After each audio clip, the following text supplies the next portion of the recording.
Si tu as cliqué sur cette vidéo, c'est que tu souhaites t'améliorer en ADC et tu es tombé au bon endroit. N'hésite pas à t'abonner à ma chaîne YouTube et à venir me suivre sur Twitch. Sur ces deux mots, bonne vidéo à toi.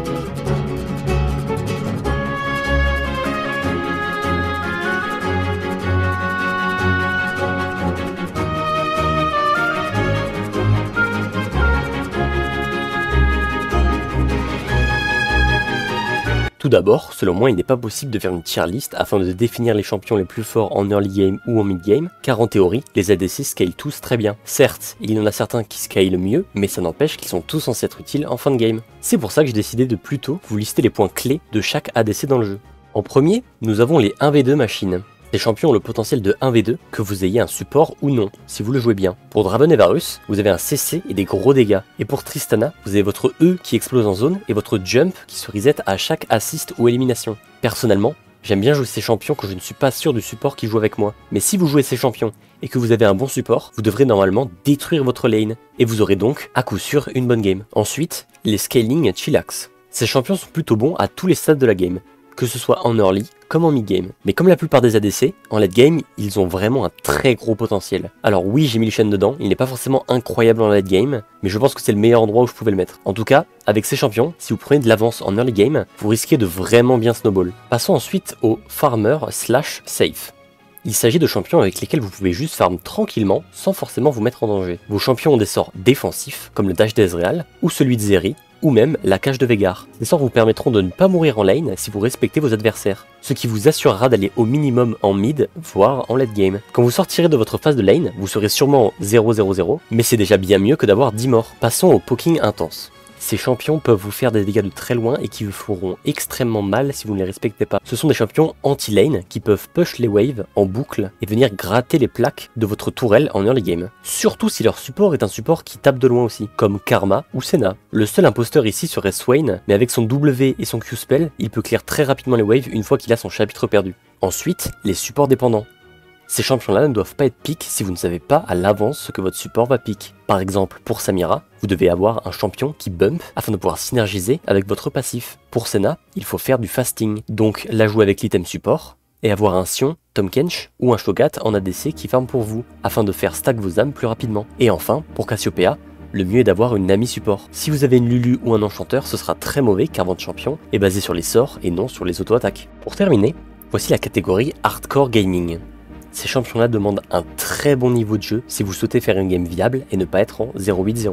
Alors oui, vous pouvez le jouer en draft et faire un bon score, mais en ranked ce sera différent. Contre une personne qui a votre niveau, si vous ne savez pas jouer ces champions-là, vous allez vous faire détruire. Je ne vous conseille vraiment pas de les jouer avant d'avoir un bon niveau, mais faites comme bon vous semble. C'est vous qui jouez au jeu, pas moi. Je tiens d'ailleurs à préciser que la nouvelle saison de League of Legends chamboulera cette tier list à coup sûr. Je referai donc une vidéo pour votre plus grand plaisir une fois la méta stable.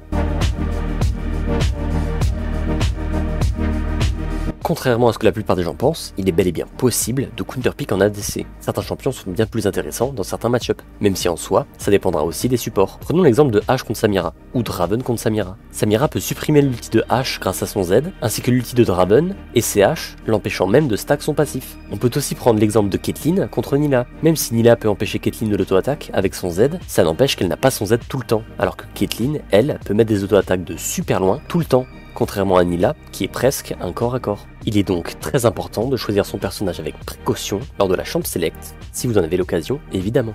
Mais on en revient toujours au même point. Pour faire ça, il faut savoir jouer plusieurs personnages. C'est pour cette raison que je vous conseille de ne pas vous spécialiser sur un seul et unique champion, et de plutôt en prendre 2-3, ce qui vous permettra de choisir en fonction de ce qu'il y a en face de vous. En bot lane comme en top lane, il est important de savoir gérer sa wave. Vous devez savoir freeze, push une wave et slow push. J'ai déjà parlé de comment faire dans ma vidéo sur les bases de la top lane, donc n'hésite pas à aller la voir si tu veux savoir tous les secrets du wave management. Cependant, en bot lane, quand il y a un dragon, vous devez push votre wave afin de prendre de la priorité pour ensuite vous rendre sur l'objectif et aider votre jungler à le faire. Il existe plusieurs scénarios possibles. Le premier est le suivant, vous tuez la bot lane adverse mais vos waves sont au même niveau. Dans cette situation, je vous conseille de push rapidement la wave afin de la mettre sous la tourelle adverse et de lui faire perdre du farm, puis de directement aider votre jungler à faire le dragon. S'il reste seulement 1 ou 2 sbires, ne les prenez pas et aidez directement votre jungler. Ce serait bête de perdre un objectif et que votre jungler meure juste parce que vous avez grid 2 petits sbires. Il y a ensuite le cas où vous faites un doublé et que votre wave est déjà push. Dans ce cas, vous avez le choix entre prendre des plaques de la tour ou aider votre jungler. Si vous estimez que votre support est suffisant pour aider votre jungle et que vous n'êtes pas en danger, prenez des plaques. Mais si le jungle adverse est un Nocturne ou un Rengar, laissez les plaques et rendez-vous avec votre équipe afin d'éviter de mourir bêtement et d'être en sécurité. Ensuite, il y a le cas où votre jungle commence le dragon tout seul et que votre wave est au même niveau que celle de l'adversaire, mais que vos opposants sont encore en vie. Dans ce cas, c'est évident, vous devez push rapidement et décaler deck possible tout en mettant de la vision derrière vous afin d'avoir l'information au cas où la botlane adverse décide de venir vous embêter pendant le dragon. Si jamais votre jungle commence le dragon tout seul alors que vous êtes sous votre tour en train de farm, priez tout simplement pour que soit il sait où se trouve le jungle adverse et que la botlane en face de vous dorme, et donc c'est peut-être une bonne idée, ou alors c'est tout simplement un golem, et dans ce cas, bon courage pour votre game. Votre snowball en tant qu'ADC démarre à partir du moment où vous prenez un peu d'avance et que la tourelle adverse tombe avant la vôtre. Si vous arrivez à prendre la tourelle avant les 14 minutes, ça signifiera que les plaques seront toujours présentes en mid lane. Je vous conseille donc d'abandonner votre lane et de swapper avec votre mid laner afin d'aller récupérer toutes les petites plaquettes qui se trouvent là-bas. Ça vous donnera une belle avance et en plus de ça, ça vous permettra de jouer le héros de la faille beaucoup plus facilement avec votre jungle. Le fait que la botlane soit mid, en plus de pouvoir prendre des plaques, vous permettra d'être au centre de la map. Ça permettra au support de pouvoir plus facilement jouer avec le jungle, ce qui vous offrira de belles opportunités pour faire un dragon ou un héros de la faille. Surtout qu'il y a les larves qui sont arrivées sur la faille, donc ce sera d'autant plus important que la botlane et la mid lane swap afin de jouer ces petites larves.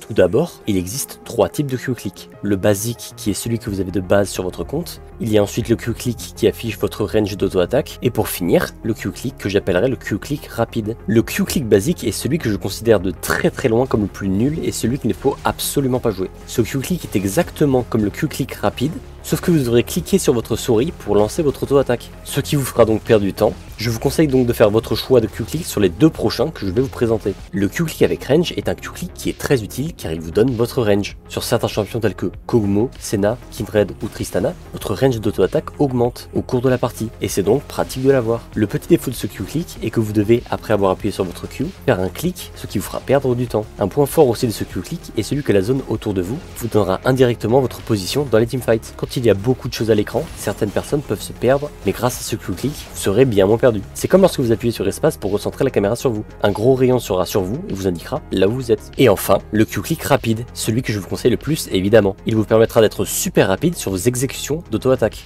Je l'utilise en jungle afin de pouvoir regarder mes lanes et de faire mes camps en même temps, tout en kitant ce même camp. Mais en ADC, je vous le conseille tout de même, car si votre champion attaque rapidement, c'est le Q-Click le plus pratique, car vous n'avez pas à faire de clic souris pour lancer l'auto-attaque. Il vous suffira juste d'appuyer sur une touche pour lancer votre auto-attaque. Si vous voulez d'ailleurs absolument voir votre range, vous pouvez appuyer sur C afin de voir votre range pendant vos auto-attaques. Voici d'ailleurs un paramètre que je vous conseille de cocher, car ça vous permettra d'être bien plus précis sur la cible que vous souhaitez attaquer. Sans cette option, votre Q-Click attaquera directement la cible la plus proche de vous. Or, ce que vous souhaitez, c'est d'attaquer la cible la plus proche de votre curseur. Il vous suffira donc de cocher la case Attack Move on Cursor et hop, le tour est joué. Vous attaquerez maintenant la cible la plus proche de votre curseur et non la plus proche de vous. D'ailleurs, pour comprendre pourquoi il faut utiliser le Q-Click, il faut savoir que dans certaines situations, vous pouvez faire des erreurs en cliquant à côté de la cible et donc vous rapprocher des méchants et tout ça juste parce que vous n'utilisez pas le Q-Click mais que vous utilisez votre clic droit pour faire du kiting. Grâce au Q-Click, vous pouvez aussi, en rentrant dans les buissons, directement attaquer les adversaires à la microseconde où ils apparaîtront, sachant que ça fonctionne aussi avec tout ce qui est ward ou pink ward.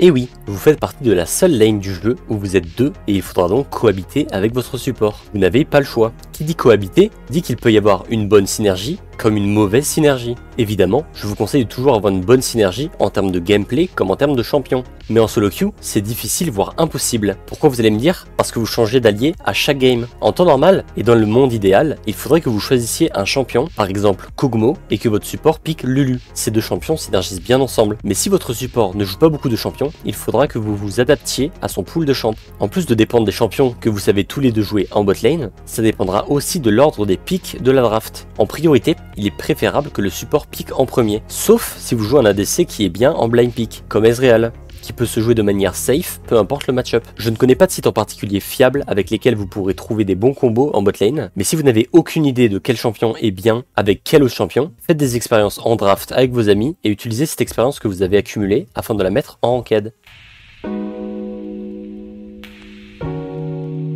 Ça peut paraître bête de dire ça, mais certains ADC sont basés sur les sorts, comme par exemple Kog'Maw avec son W. Pour effectuer un bon trade, il faut attendre que votre adversaire utilise son sort, et lorsqu'il ne l'a plus, et qu'il doit attendre le cooldown de celui-ci, c'est le moment pour l'attaquer, car c'est un moment de faiblesse pour lui. Si vous faites ça et que votre adversaire ne vous respecte pas, c'est un kill assuré, ou vous le mettrez low HP et il devra donc forcément back, ce qui lui fera donc perdre du farm. Cependant, en bot lane, vous avez aussi un allié qui a des cooldowns. Essayez de jouer autour de ses propres cooldowns, c'est-à-dire que par exemple, si votre support est un Nautilus et qu'il vient d'utiliser son hook, n'attaquez pas vos adversaires ou ne lui pinguez pas de go-in s'il n'a plus son sort principal. C'est à coup sûr une mauvaise idée. Il est donc important de jouer avec vos propres cooldowns, ceux de vos supports et ceux de vos adversaires. Pour tout ce qui est des wards, certes, l'ADC, la princesse, elle n'est pas censée ward, c'est au support de le faire, mais il n'empêche que l'ADC possède des wards et qu'elles doivent être utilisées. Ce que je vous conseille de faire avec vos wards, c'est de les utiliser de manière défensive et quasiment jamais de manière offensive. C'est à votre support d'aller ward en profondeur. Vous, votre but est de ward le bush proche de votre tourelle si l'occasion se présente, ou de ward les bush de votre propre lane afin d'avoir la vision au cas où votre jungle adverse vient faire un lane gank. Je vous conseille d'ailleurs de jouer comme si vous n'avez pas vu le jungle adverse si vous avez la vision sur lui,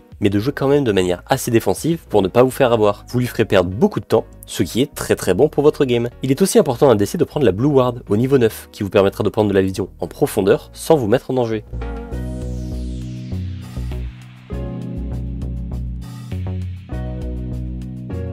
En conclusion, ADC est un rôle de princesse qui aime pleurnicher s'ils ont une assist et pas le kill. Ce rôle est le rôle qui a le plus gros potentiel car c'est lui qui est censé avoir toutes les ressources car comme son nom l'indique, il est là pour carry. Si vous avez un bon support à vos côtés et un jungle qui joue avec vous, aucune excuse, vous devez détruire votre game. Sur ces deux mots, à vos PC, c'est l'heure de gagner des LP. Des bisous!